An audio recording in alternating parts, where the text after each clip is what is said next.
Kenapa sulit memahami sifat Allah tak sama dengan sifat makhluk? Apakah hidup Allah sama dengan hidup makhluk? Akidah Ahlussunnah, Allah turun, ya. Makhluk turun, ya. Paham? Bagaimana sebenarnya zat Allah? Kesalahan paling banyak ketika apa yang Allah bicarakan tentang dirinya, tentang dia secara sifat,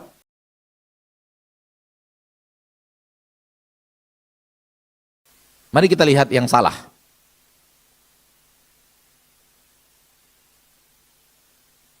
Zat Allah ada? Ada. Berarti sifat Allah ada? Ada. Zat Allah tidak seperti makhluk? Iya. Sifat Allah ada yang seperti tak seperti sifat makhluk, ada juga yang seperti sifat makhluk. Udah beda tidak? Udah beda tidak? Beda. Bedanya ini indikasi kesalahan dalam pemahaman. Kenapa Anda berikan kepada zat Allah kaidah yang tidak Anda berikan kepada sifat Allah? Kaidahnya satu. Kalau zat Allah tidak sama dengan makhluk, maka sifat Allah tidak sama dengan sifat makhluk. Apa yang susah bagi Anda untuk memahami? Sebagaimana Anda bisa memahami Allah punya zat dan zatnya tidak sama dengan zat makhluk, apa susahnya memahami sifat Allah dan sifat Allah tak sama dengan sifat makhluk? Apa bedanya? Kenapa sulit memahami sifat Allah tak sama dengan sifat makhluk? Sulitnya ada di mana?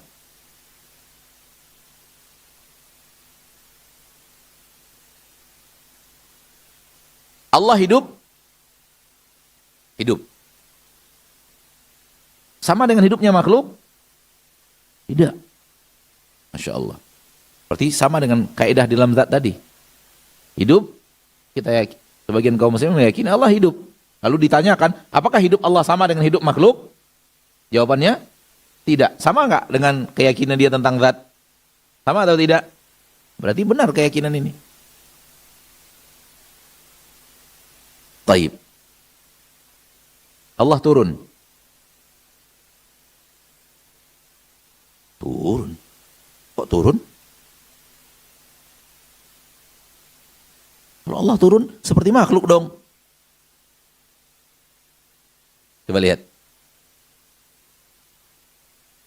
Nggak mungkin Allah turun. Kalau Allah turun, masa Allah turun? Yang dia bayangkan masa Allah turun itu makhluk, sifat makhluk. Paham nggak sih? Paham nggak? Dia sudah mulai masuk ke dalam kaedah yang berbeda dengan kaedah yang tadi. Allah hidup? Iya. Makhluk hidup? Iya. Kok bisa? Iya, hidup Allah kan beda dengan hidup makhluk. Beda. Allah punya zat? Iya. Makhluk punya zat? Iya. Sama? Enggak. Baik. Allah hidup? Hidup. Makhluk hidup? Hidup. Sama? Enggak. Sama kan? Berarti akidahnya benar. Akidah Ahlussunnah, Allah turun? Iya. Makhluk turun? Iya. Sama? Enggak. Sama dengan kaidah zat? Sama dengan kaidah zat? Sama. Allah murka? Iya. Makhluk murka? Iya. Sama? Enggak sama. Sama kaidahnya dengan zat? Sama. Allah sayang? Allah ridho? Allah naik? Allah turun, maaf. Allah turun? Allah datang? Di akhirat Allah mengatakan Allah datang. Kok datang? Kalau datang kayak makhluk dong. Kalau murka kayak makhluk dong. Kalau sayang kayak makhluk dong. Kenapa? Kenapa beda antara akidah tentang zat dengan akidah tentang sifat-sifat yang sebenarnya sifat itu ada pada zat? Tak bisa dipisahkan antara sifat Rabbina dengan zat Rabbina. Nggak bisa dipisahkan. Karena semuanya adalah Rabbuna. Yang satu zatnya, yang satu sifatnya, perbuatannya. Maka kaidahnya harusnya sama. Ketika menemukan kesamaan, berarti satu kaidah yang sama, Tidak ada yang melencengkannya dari kebenaran. Insyaallah taala inilah akidah Ahlussunnah wal Jamaah.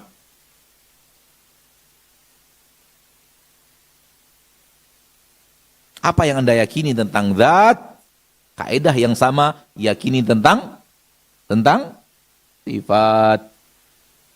Jangan berikan zat satu kaidah berbeda dengan kaidah yang ada pada sifat. Anda tanakut, Anda tanakut itu apa? Itu bahasa yang keren, yang agak kurang kerennya gitu. Berlawanan, bertabrakan antara akidah Anda tentang zat dan akidah Anda tentang sifat, bertabrakan. Dan tabrakan itu menunjukkan ada yang salah. Harus kalau sudah bertabrakan konsleting listrik. Ada kekeliruan di dalam pemahaman. Kalau kita berikan kepada zat Allah sebuah keyakinan, lalu keyakinan itu tidak kita berikan kepada sifat. Zat Allah maha sempurna dalam kasih dan sayang? Iya. Sifat Allah, kasih dan sayang, maha sempurna.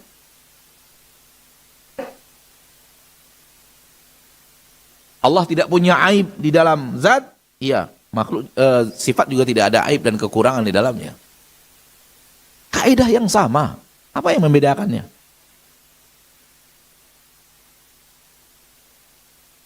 Zat Allah maha tinggi, sifat Allah maha tinggi.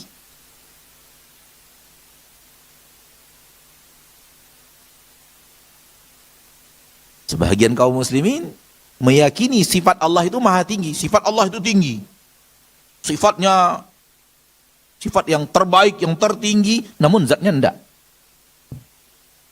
Kok berbeda? Saya tidak bisa memahami zat Allah itu maha tinggi. Di atas. Maha tinggi artinya apa?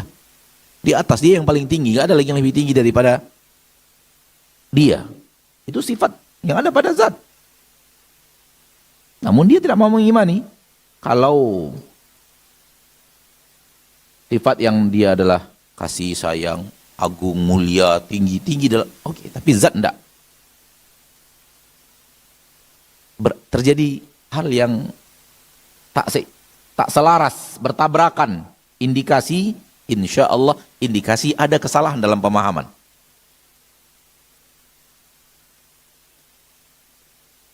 Maka berikan kepada zat Allah akidah yang sama dengan apa yang Anda berikan kepada sifat Allah. Berlaku sebaliknya, apa yang Anda yakini tentang sifat Allah, berikan kepada zat Allah akidah yang sama. Karena sama-sama bicara tentang Allah. Apa sih yang harus membedakan?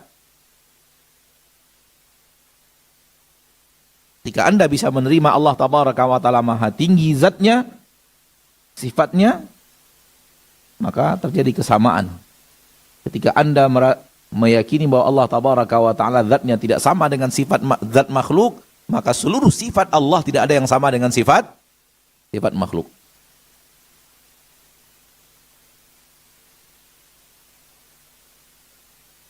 Saya tidak bisa memahami bagaimana turunnya Allah. Bagaimana turun, nggak bisa memahami saya. Makanya saya tak mau mengimani turun, karena saya tidak bisa memahaminya. Oke? Anda bisa memahami zat Allah, bagaimana zat Allah? Bisa nggak dia? Nggak bisa kan? Hal yang sama. Bagaimana turun, Anda tidak bisa paham. Hal yang sama, Anda tidak bisa paham bagaimana sebenarnya zat Allah. Bagaimana, kaifiyat loh. Kita bukan bicara keimanan ada, tapi kaifiyat zatnya Allah bagaimana. Bagaimana sih zatnya pesawat? Bisa kita terangkan. Bagaimana sih zatnya pohon zaitun? Bisa kita terangkan. Sama tidak dengan pohon beringin? Tidak sama. Pohon kelapa, bagaimananya? Pohon kelapa punya zat? Bagaimana zat pohon kelapa? Kita bisa terangkan. Karena kita tahu. Zatnya bagaimana. Sama tidak? Zat pohon kelapa dengan zat pohon semangka. Sama nggak? Dengan pohon beras, pohon padi. Sama? Nggak. Beda kan? Kenapa? Karena dia sudah hal yang berbeda. Sekarang Anda menuntut, saya harus paham dulu bagaimana turun, kalau saya mau mengimani turun. Oke, imani zat. Bagaimana zat Allah itu? Kalau tidak ada berarti ingkari zat.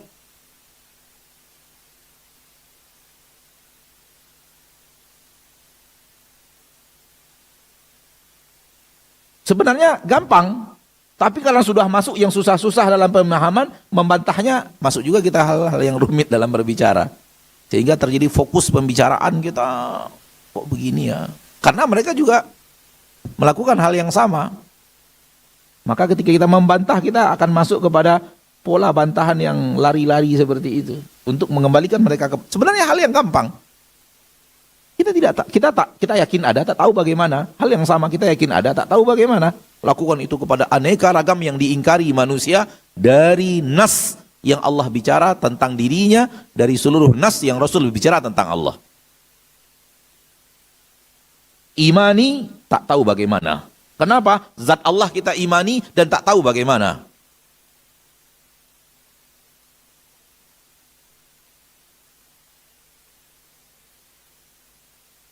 Oke? Gampang kan? Seluruh yang kita imani tentang zat Allah, imani hal yang sama dalam sifat Allah. Jangan bedakan. Karena antara zat Allah dan sifat Allah tabaraka wa ta'ala tak berbeda. Dia adalah Allah. Dia adalah Allah. Maka semua yang kita bisa imani tentang zat Allah, harusnya bisa kita imani dalam sifat Allah. Karena kita tidak tahu bagaimana zat Allah, kita pun tidak tahu bagaimana kaifiat sifat Allah. Karena kita wajib mengimani adanya zat Allah, kita wajib mengimani adanya sifat-sifat Allah. Karena kita tidak boleh mengingkari adanya zat Allah, kita tidak boleh juga mengingkari apa yang Allah katakan tentang sifat-sifatnya. Karena zat Allah tidak sama dengan zat makhluk, maka sifat-sifatnya pun tidak akan sama dengan sifat-sifat makhluk. Kesalahan paling banyak ketika apa yang Allah bicarakan tentang dirinya, tentang dia secara sifat, lalu diterjemahkan di dalam akal manusia apa yang ada pada makhluk. Kesalahannya ada di situ. Allah bicara ini, lohnya itu larinya ke gambaran makhluk. Enggak. Imani dan imani tak sama.